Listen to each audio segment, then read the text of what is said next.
Welcome to my channel. अस्सलामुअलैकुम।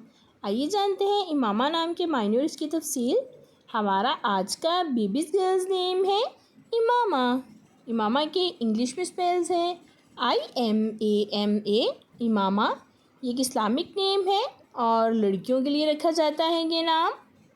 ये अरबी ज़ुबान का लफ्ज़ है और इस नेम के मायने हैं रहबर, इमामा। इस नेम की तफसील है इमामा अली, इमामा नूर। इस तरह से हम ये नाम रख सकते हैं। आप भी अपने नाम का मायने जानने के लिए कमेंट्स में अपना नाम लिखें और मायने जानिए। एंड अपने नाम की स्पेशल वीडियो बनवाने के लिए भी आप मेरे कमेंट बॉक्स में अपना नाम कमेंट कर सकते हैं। And please like the video, subscribe my channel. Okay dears, पे मिलेंगे न्यू नेम न्यू वीडियो के साथ। अपना ख्याल रखिएगा, दुआओं में याद रखिएगा। अल्लाह हाफिज़।